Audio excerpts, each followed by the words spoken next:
사람들의 관심사는 언제나 유행을 선도하는 것에 관심을 가집니다. 처음 아이폰이 나왔을 때 세상이 완전히 바뀐, 변화되는 그런 삶의 패턴의 어떤 새로운 시작을 우리가 좀 경험을 했는데요. 이제는 우리가 걸어가면서 음악을 듣고 뉴스를 보고 인터넷을 하고 이런 것들이 사실 이 새로운 기기가 나오기 이전에는 사실 상상도 못 해본 그런 일들이었죠. 새롭고 뛰어나고 앞서가는 혁신적인 것들에 사람들은 관심을 가지고 집중하고 또 거기에 맞춰서 세상이 돌아가고 있습니다. 그러니까 언제나 우리는 앞서가는 것들에 관심이 많은 거죠. 예전에 스타트업이라는 드라마가 있었는데요. 주인공은 어떤 인공지능을 이용해서 새로운 기술을 만들고 있는데 이 주인공의 아버지는 아들이 만드는 그런 AI의 어떤 솔루션 때문에 직업을 잃어버린, 그래서 이것에 대해서 시위하는 그런 내용이었습니다. 그러니까 아들이 무인 경비 시스템을 도입하자 경비원인 아버지는 직업을 잃을 수밖에 없는 거죠.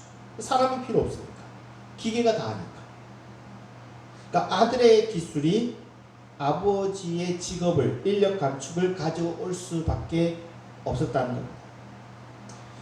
AI가 발전하면 모든 사람이 행복하고 편안할 것이다 라고 생각하지만 또 누군가에게는 고통이 오고, 그리고 그것이 먼 곳이 아니라 자기 가족, 자기 아버지가 가장 큰 고통을 겪게 되더라는 거죠. 좀 꺼주실래요? 네, 그냥 꺼주세요. 그냥 그거로 꺼집니다. 그렇게 기술이 뒤처지고 유행이 뒤떨어지고 그러면서 사람의 관심에서 멀어지고 사라지는 것들이 있죠. 예전에 우리가 전화를 할 때는요, 기억을 하실지 모르겠습니다. 전화 교환원이 있어서 교환원을 통해서 우리가 전화를 했었고요. 또 최근에는 이제는 없어졌지만 이런 많은 것들이, 이런 IT 기술들이 우리가 하는 많은 것들을 대체하고 있습니다. 우리가 흔히 오늘 저 그림처럼 버스 탈 때 항상 있었던 안내양도 이제는 우리가 못 본 지 꽤 오래됐고요. 예전에는요, 이런 굴뚝 청소부도 있었습니다. 혹시 기억하실지 모르겠습니다. 이 굴뚝 있는 집들은 가끔씩 굴뚝 청소부도 하고, 그리고 이거를 뭐라고 하는지 모르겠는데 똥퍼 아저씨들, 네, 그렇게 똥을 퍼서 이렇게 그 큰 차 말고 이렇게 들고 다니는 아저씨들도 있었고요. 또 저희 집 부산이어서 아침이면 제철국 사이소 제철국 사이소 하면서 이거 팔러 다니는 아줌마들입니다. 그리고 떡 사세요, 떡 사세요 하면서 저는 이 명절이면 떡 팔러 다니는 아주머니들, 이런 목소리들이 이제는 드라마에서나 볼 수 있는 그런 내용이 되었습니다. 그 외에도 신문파리, 그리고 영화 간판, 화가들, 예전에는 간판들을 전부 다 직접 그렸잖아요. 이제 그런 그림을 보기 어렵습니다. 그리고 미신고, 그리고 신고 같은 그런 이제 직업들이 이제는 조금 다른 이름의 또 다른 모습으로 바뀌어 있습니다. 그러니까 예전에는 우리가 항상 자주 쉽게 접했던 것들이 기술이 발전하고 새로운 것들이 나오면서 오히려 이제는 기억도 가물가물하는, 생각도 안 나는 그러한 사라진 직업들과 사라진 모습들이 있습니다. 또 고속도로가 생기면서 이전에 있었던 옛길은 인적이 드물어지고 상점들은 사라지고 그리고 사람들도 사라지죠. 우리가 6.25 이후에 가난에서 탈출할 수 있었던 주요 산업이 석탄 산업이었습니다. 독일에까지 파견을 보낼 정도로 한국의 산업을 주도했던 탄광 산업이 막을 내린 것은 이제 이미 오래전이고요. 그리고 탄광촌 주위로 있었던 집들, 가게들, 강부들이 일자리를 잃은 건 기본이고, 이제 이제 거기에 사는 주민들도 사람들이 너무 없어서 그 마을을 떠날 수밖에 없는 것이 오늘의 우리 사회의 탄광촌의 실상이죠. 그러나 이 탄광촌의 얘기가 정말 옛날 얘기만이 아니라 이제는 오늘날 우리에게도 밀접하게 다가옵니다. 이전에는요, 많은 아르바이트생을 필요로 했던 패스트푸드 업계에서 이제는 알바생을 좀 덜 두고 이게 뭐죠? 무인 계산대가 들어선 지 이미 오래전이고요. 여러분, 최근에는 여러분 음식점에 가면 서빙을 누가 하나요? 서빙 로봇이 돌아다니죠. 예. 그리고 이제 이 서빙하는 분은 그거를 살짝 옮기는 일만 해서 많은 아르바이트의 일들이 줄어드는 거죠. 일손이 줄어드는. 그러니까 우리가 IT 기업, 우리들의 어떤 선진 문물이 들어서면 들어설수록 오히려 우리의 일자리가 위협받게 되는 것이 우리가 마주할 미래입니다. 탄광촌의 얘기가 남 얘기가 아닌 거죠. 힘든 일은 로봇이 한다라고 하지만 그 일을 하던 사람들의 일자리는 사라지고 청년, 중년 할 것 없이 이제는 취업이 어려운 시대가 계속해서 우리에게 주어집니다. 정말 먼 훗날의 이야기라고 생각되어지는 무인 자유주행 기술. 운전자 없이 차가 운전되는 이 택시는요, 지금 중국에서는 이미 운행 중입니다. 중국에서는 이게 동경에서 정말 실행되고 있고요. 저도 얼마 전에 길을 가다가 우리나라에서 무인 자유주행 자동차를 본 적이 있습니다. 우리가 생각할 때 정말 좋은 거다. 이제 운전을 안 하고도 여러분 차를 타고 갈 수 있다. 좋은 시대가 되었다라고 환호하겠지만 생각해 보십시오. 운전으로 가족을 먹여 살리던 택시 운전기사, 그리고 버스 운전기사, 그리고 화물 운송기사는 이제 멀지도 않은 가까운 미래에 그러한 직업들은 사라질 것이고 실업은 당연히 예상되는 아주 기정사실들이 우리에게 오고 있는 겁니다. 회사는 더 이상 노조의 눈치를 안 봐서 좋고 수많은 인건비를 절약할 수 있게 되고 다수의 사람들은 일자리를 잃게 될 것입니다. 사람들은 늘 앞서가고 그리고 늘 앞을 보지만 그 뒤에 남겨지고 뒤처지는 사람들, 그 사람들을 잊게 되는 거죠. 그리고 앞을 달리는 사람은 늘 앞을 보지 뒤를 잘 보지 않습니다. 볼 필요도 없죠. 자기한테 이제는 소용없기 때문에. 우리의 미래가 정말 좋은 미래가 될 것이다 라고 생각하지만 알고 보면 그렇게만 밝지는 않다라는 것입니다. 왜일까요? 내가 뒤처지는 사람이 될 수 있기 때문이죠.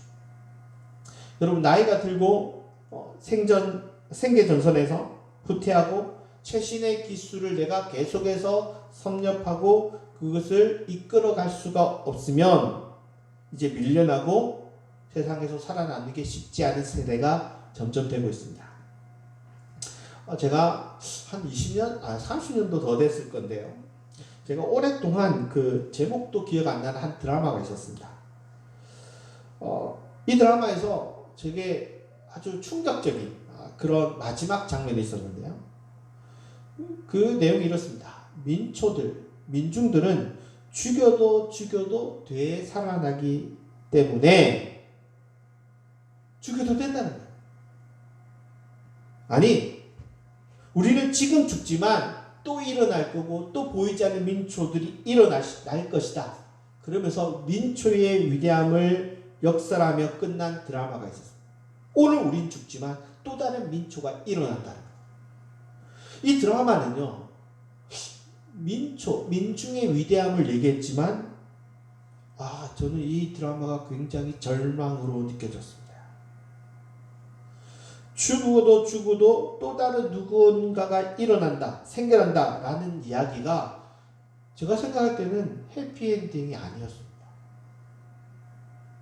그날 그 자리에서 죽어간 수백 명, 수천 명의 사람들의 목숨을 왜 그렇게 가볍게 여기고, 또 그 다음에 일어날 또 수백 명, 수천 명의 사람들의 목숨을 왜 또 그렇게 가볍게 생각하는지, 이 드라마가 정말 민중들의 그 오늘 죽어가는 약한 자들의 마음을 알고 이 드라마를 썼는지 그려냈는지 저는 그 드라마를 동의할 수가 없었습니다.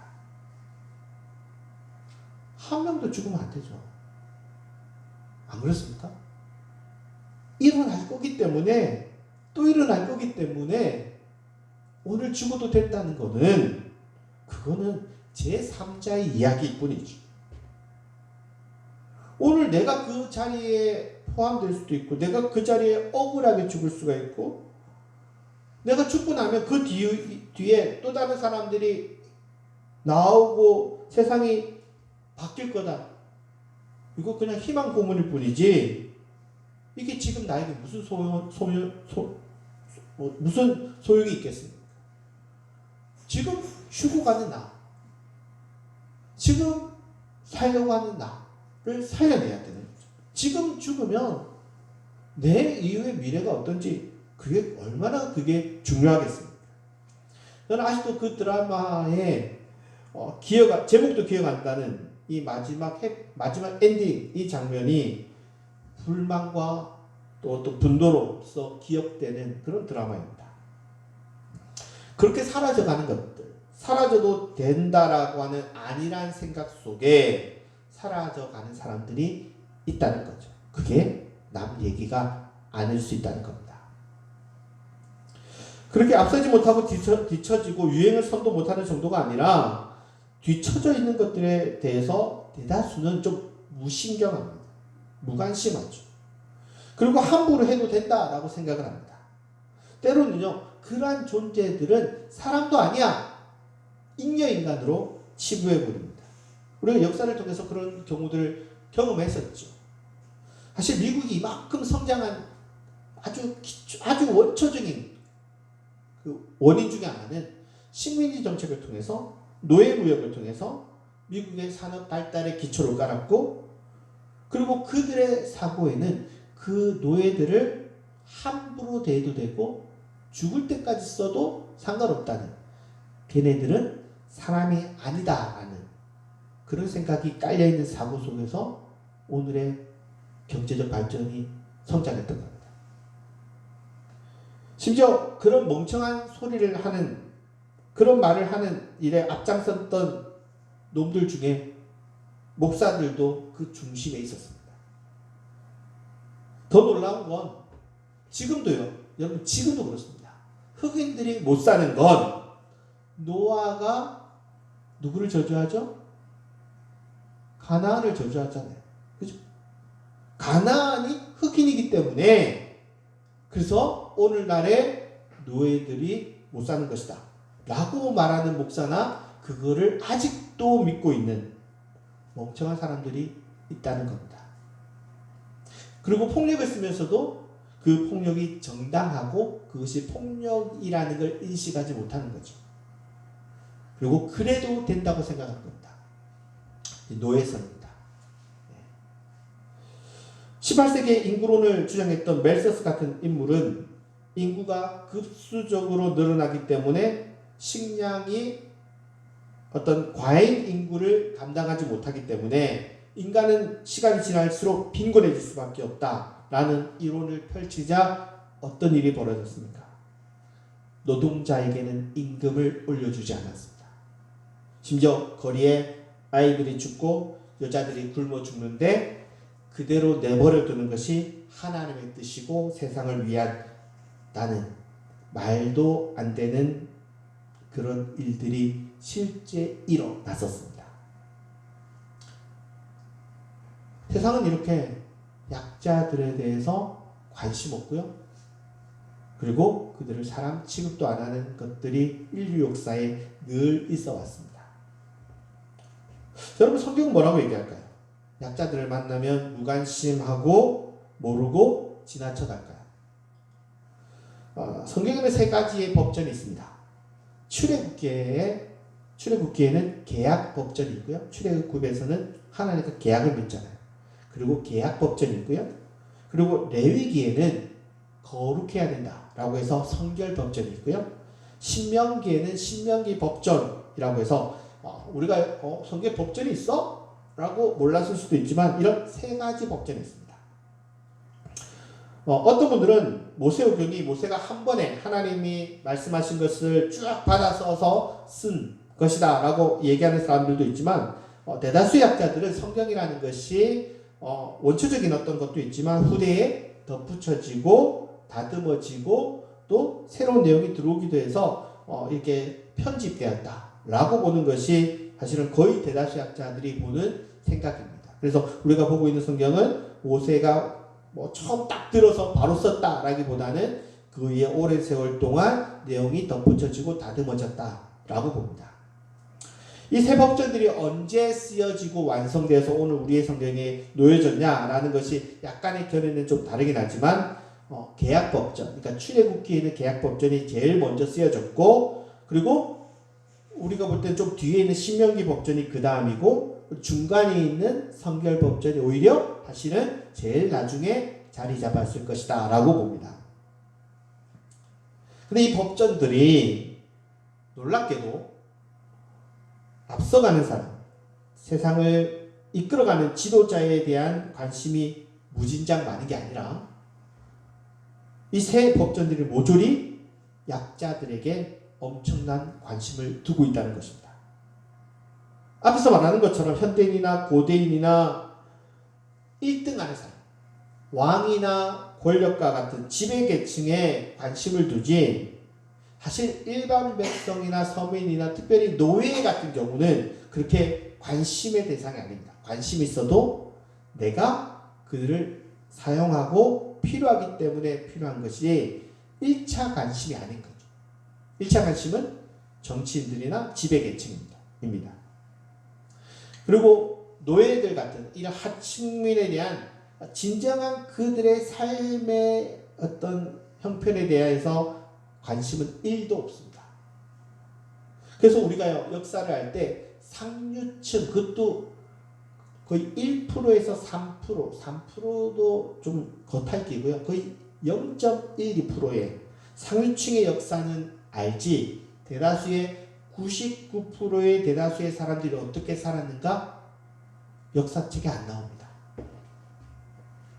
그래서요, 제가 최근에 얼마 전까지 우리가 했던 1세기의 어떤 시리즈를 할 때 이전에는요 상류층, 여러분 황제의 얘기만 아는 거지 99%의 일반 사람들이 살았던 얘기들을 몰랐었습니다. 왜냐? 역사책에 안 나옵니다. 최근에 20년 정도에 걸쳐서 수많은 학자들이 역사책이나 역사 기록물이 아니라 서민들이 쓴 비문, 묘비, 편지, 쪽지, 계산서 이런 것들을 막 읽어내기 시작합니다. 그거 보니까 지배계층은 이렇게 얘기했는데 걔네들이 얘기한 것과 실제 대다수의 99% 사람들이 생각한 건 다르네? 라는 걸 알게 됐죠. 그래서 제가 그 시리즈를 이것을 중심으로 최근 학자들의 관심으로 1세기 시리즈를 한 건데요. 다시 말하면 인류 역사는 99%의 대다수에게 관심 없습니다. 누구에게 관심 있는 거죠? 상류계층에만 관심이 있게 쓰여진 것. 다시 얘기하면 가난하고 힘없는 사람들에 대해서 애초에 말을 안 해서 그들이 어떻게 살았는지조차도 모릅니다. 우리는 지금은 이제 그런 쪽지나 비문이나 이런 것들을 통해서 알고 있지만, 그러니까 세상의 역사는 관심 없다는 거죠. 그런데 여러분, 구약 성경은 이 가난하고 힘없는 사람들에 대해서 그냥 스쳐 지나가지 않습니다. 놀라운 거죠. 구약의 3대 약자 누구죠? 고아, 과부, 나그네입니다. 이들은요 사실 우리도 마찬가지입니다. 곁에 있어도 잘 안 보입니다. 지나쳐갑니다. 모른 척 하려고 한 게 아니라 아예 옆에 있어도 잘 안 보이는 거예요. 왜요? 내 관심사가 아니기 때문입니다. 그 아십니까 여러분? 군인이 되면요, 이 세상에 군인이 얼마나 많다는 걸 새롭게 알게 됩니다. 임산부가 되면요, 세상에는 평소에 한 번도 임산부가 안 보이는데 내가 임산부가 되는 순간 임산부가 보이고요. 그리고 초등학교 애가 있으면 세상에 엄마와 초등학교 아이가 지나가는 것만 보입니다. 마찬가지로 내가 가난하고 너무 어렵지 않기 때문에 그들이 옆에 있어도 보이지 않는 거죠. 모른 척 하려고 하는 게 아니라 안 보입니다. 근데 성경은 그들을 유심히 바라봅니다. 놀라운 거죠. 세상의 역사는요, 이들에 대해서 너무 기록이 없어서 그냥 우리가 상상으로 거의 그려졌던 것이 예전의 드라마나 인류 역사의 얘기였지 실제 그들이 어떻게 살았는지 잘 모릅니다. 왜? 관심이 없기 때문에. 그러나 성경은, 법전은 이들에게 무진장 관심을 가지고 있고, 제가 신학대에 들어가서 정말 귀에 못이 박힐 정도로 들었던 얘기가 약자에게서 비명이 나오도록 해서는 안 된다라는 거였습니다. 그리고 하나님은 이 약자의 비명을 절대 지나쳐가지 않는다라는 것을 정말 귀에 못이 박힐 정도로 들었습니다. 예. 여러분, 구약의 이 3대 약자 우리가 좀 관심 가져야 되고 모르면 안 됩니다. 그냥 공부해야 됩니다. 구약에서 가장 많이 등장하는 약자는 나그네인데요. 나그네는 히브리어로 우리 성경에는 같은 단어지만 두 가지의 다른 단어가 쓰여져 있습니다. 하나는 그 노크리라는 단어인데요. 이 노크리는 뭐냐면 잠시 여기에 왔지만 외국인 노동자겠죠. 그러나 나중에는 돌아가는 외국인을 가리킵니다. 그러니까 우리로 치면 뭐 일시적으로 돈 벌러 들어온 외국인 노동자라고 생각하면 될 겁니다. 그러니까 잠시 이렇게 있는 거지 정착할 생각이었고 약간 일시적으로 머무는 사람이니까 당연히 이 사람들은 종교를 개종할 필요가 있을까요? 없을까요? 없죠. 예. 그러니까 잠시 일하다가 또 아니 뭐 어려운 일이 있어서 잠시 피했다가 돌아가는 사람들, 이 단어는 노크리라는 단어를 씁니다. 우리 성경에는 이게 구분 안 됩니다만 또 다른 나그네를 가리키는, 사실 이 단어가 훨씬 더 많이 나오는데요. 게르라는 단어입니다. 이 단어는 이들은 여러 가지 이유가 있을 겁니다. 정치적인 이유가 있을 수도 있고 경제적인 이유가 있을 수도 있고 또 사회적으로, 그리고 자신의 어떤 신분의 위협 때문에 어떤 이유 때문에인지 모르겠지만 고향을 떠나서 아예 다른 나라에서 거주하려고 정착하려고 온 사람들입니다. 그러니까 우리로 치면 뭘까요? 난민일 수도 있고요. 그냥 그 나라를 피해서 돌아온 사람, 이런 사람이 있겠죠. 이들은 종교를 바꿀 의향도 있고 또 여기서 살아보려는, 잘 살아보려는 그 마음들이 아까 얘기한 노크리보다도 좀 더 많은 사람들일 겁니다. 왜? 살아야 되니까. 쉽게 얘기하면 오늘날의 이민자들, 그리고 우리로 치면 제비동포 이런 사람들 있잖아요. 그렇게 아예 거기서 살려고 간 사람들입니다. 그러니까 형편으로 따지면, 오늘날 형편으로 따지면 약간 불법 이민자, 불법 체류 같은 그런 상황이지만 그런 취약계층과 비슷한 사람들이지만 떠나려고 한 사람들은 아니고 거주하려는 사람들이다 라고 볼 수 있습니다. 또 가부가 있고요. 가부는 우리가 잘 압니다. 남편이 없는 자고요. 또 고아도 이 3대 약자에 들어가는데, 우리가 잘 얘기하는 것처럼 고아는 엄마가 있어도 누가 없으면, 아버지가 없으면 고아라고 제가 성경에서는 얘기한다라고 말씀드렸죠.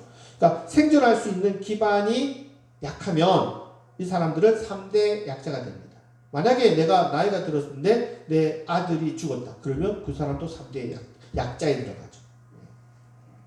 그런데 이들은 단순히 약하다라기보다도 빈곤의 대상일 뿐만이 아니라 착취의 대상이 됩니다. 왜냐? 보호해 줄 사람이 없기 때문이죠. 특히 아이들은 종종 유괴 당했고요. 그리고 이런 아이들이 아버지에게 유산을 갖고 있으면 어떻게 될까요? 탈취당하는, 빼앗는 겁니다. 왜? 가지고 있을 힘이 없기 때문에. 여자도 마찬가지죠. 성폭력, 납치의 주요 피해자들이 바로 이러한 부류였습니다. 성경은 이 취약계층을 특히 이 법전은 놓치지 않고 있습니다. 아까 얘기한 것처럼 세상의 역사는 관심 없는 부류들인데요. 성경은 이들을 알고 있다 수준이 아니라 제일 중요하다라고 얘기합니다. 뭐라고요? 제일 중요하다. 여러분 기억하십니까? 초대교회가 할례가 문제가 되고 음식법이 문제가 되고 율법이 언제나 문제가 되어서 골칫거리였죠. 복음을 전할 때 그냥 복음만 전하고 싶은데 율법도 문제예요. 음식법도 지켜야 돼요. 할례를 지켜야 돼요. 이 문제로 인해서 초대교회가 굉장히 이 문제 때문에 골치를 시달렸는데 이 초대교회가 이 주요 이슈보다 더 중요하게 여긴 것, 그게 뭔지 기억하십니까? 가난한 자를 기억하라. 음식법, 율법 그 문제를 어떻게, 그 얘기보다 뭐라고요? 너나 우리는 가난한 자를 기억하라. 갈라디아 2장 10절입니다. 읽겠습니다. 시작. 다만 우리에게 가난한 자들을 기억하도록 부탁하였으니 그래서 나도 본래부터 힘써 행하여 왔노라. 그 많은 이슈 중에 꼭 하나 우리가 얘기할 때, 딱 하나 당부할 때, 그게 뭐냐? 가난한 자를 기억하라. 초대교회도 잊지 않고 있었고, 바울은 그게 당연한 거예요. 제가 아까 제일 먼저 쓰여진 법전이 뭐라고 했죠? 계약법전이라고 했죠. 출애굽을 한 이후에 하나님과 계약을 맺으면서 제일 먼저 아마 우리에게 남겨진 것이고 제일 먼저 기록된 것이 계약법전인데요. 이 계약법전에서 제일 먼저 1조, 우리로 치면 법의 헌법 1조가 있죠. 여기서 제일 먼저 뭘 다루냐? 충격적이게도 왕이나 지배 세력이나 중요한 헌법이 아니라 노예가 첫 번째 1순위로 다루죠. 노예의 생사가 제일 중요하다는 겁니다. 어디에서? 법전에서. 여러분, 그런 법전이 어디 있습니까? 대다수가 국민이나 왕에 대한 내용으로 시작하지 노예를 첫 번째로 다루는 법전은 없습니다. 2000년대에 쓰여졌을 것으로 보여주는 가장 오래된 우리가 갖고 있는 에시눈나라는 법전이 있는데요. 이 법전에서는 제일 먼저 돈의 가치에 대해서 제일 먼저 다룹니다. 노예는 돈의 가치로서 얼마다 정도로 관심 가져주는 거지 인격적으로 다루지 않습니다. 그리고 우리가 좀 들어본 적이 있는 하무라비 법전에서는 제일 먼저 자유인의 살인 문제를 제일 먼저 거론하면서 자유인에 대한 보호 문제를 제일 먼저 다룹니다. 노예 문제는 언제 나오냐? 제일 나중에 나옵니다. 고대근동 법전 어디에도 노예를 주제로 제일 먼저 시작한 법전은 단 하나도 없습니다.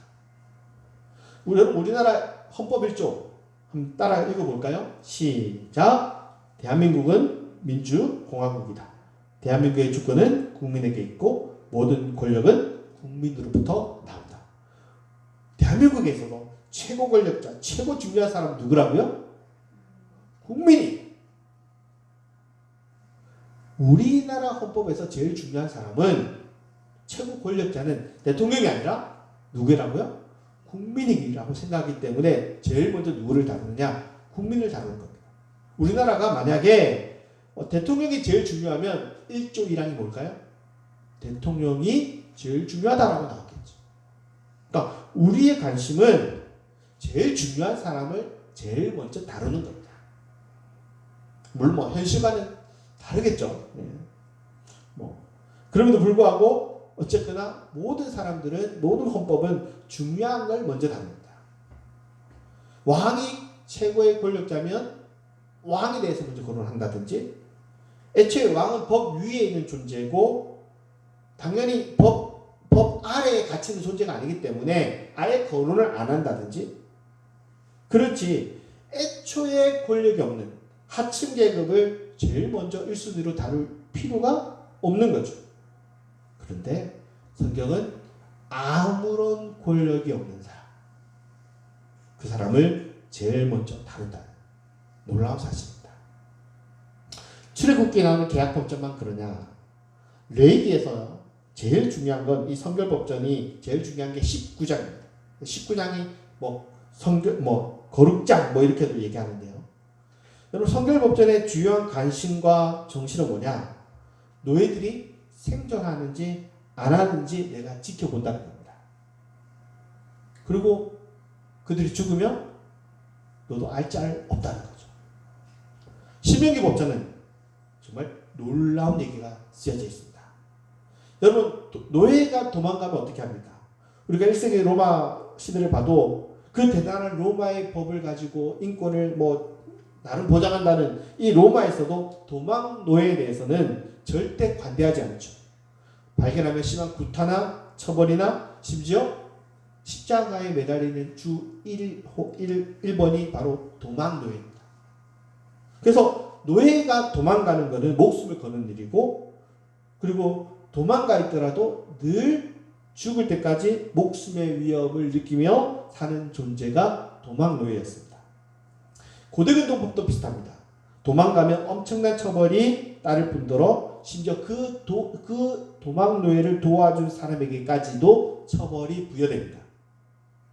그러니까 도망가도 그 사람이 도망 노예 같으면 신고를 하든지, 좀 괜찮은 사람이면 상대를 안 해주든지, 그렇게 해서 애초에 도망을 못 가도록 원천 봉쇄하는 것이 일반적인 상식이죠.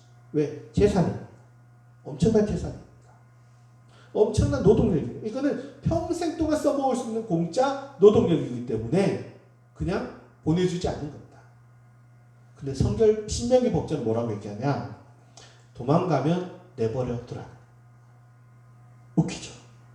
심지어 노예가 원하면 그가 선택한 마을에서 그냥 거주하도록 자유까지 부과해 줍니다. 읽겠습니다. 시작. 종이 그의 주인을 피하여 내게로 도망하거든 너는 그의 주인에게 돌려주지 말고 그가 내 성읍 중에서 원하는 곳을 택하는 대로 너와 함께 내 가운데 거주하게 하고 그를 압제하지 말지니라. 그냥 잡지도 말고 잡아서 보내지도 말고 그냥 살고 싶은 대로 살도록 내버려둬라.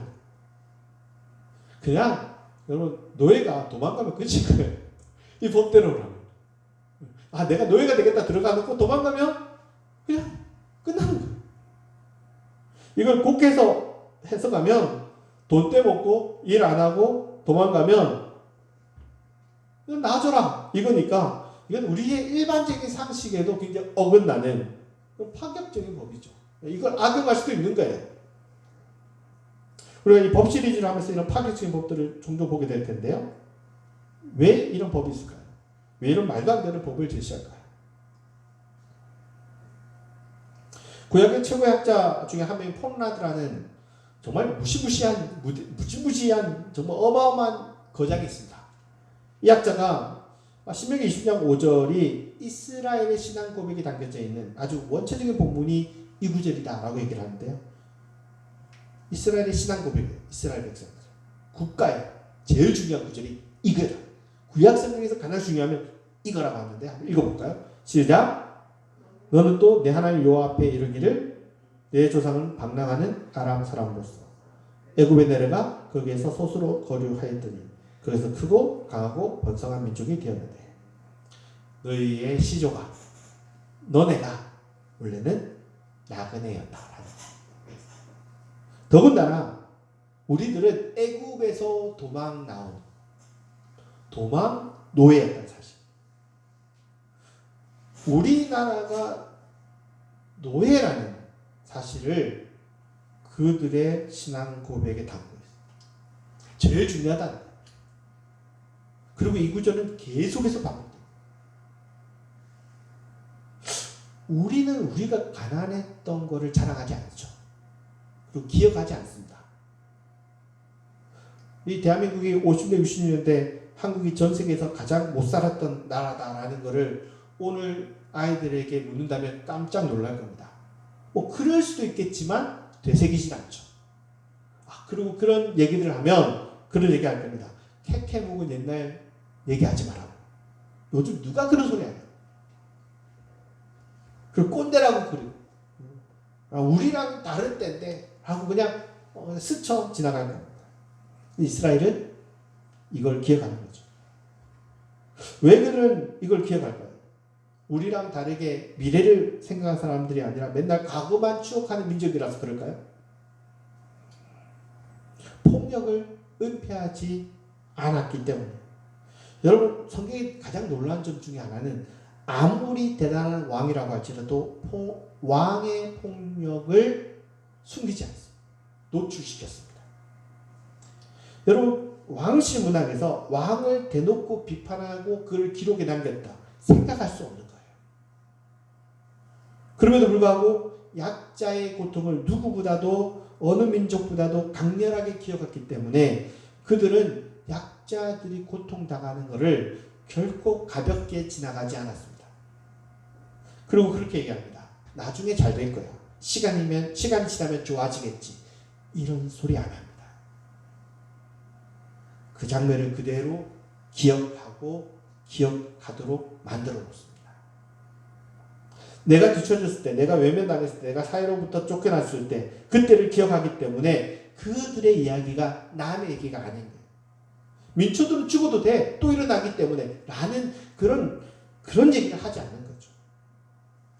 또한 이 법전이 쓰여졌던 그 순간은 아마도 포로기나 포로 후에 돌아왔던 포로 후기 같은 국가 없는 포로로 살고 또 포로로 돌아와서 아무것도 할 수 없는 그들의 현실이 약자였던 그들의 현실이 이런 약자들을 그냥 놓치고 지나갈 수 없는 거죠. 왜?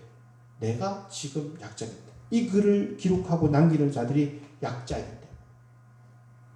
내가 세상에서 내몰렸고 내가 세상에서 밀려나고 내가 세상에서 버림받았던 그 얘기가 남 얘기가 아니기 때문에 그들은 나와 닮은 약자들을 그냥 지나쳐가지 않았던 거예요.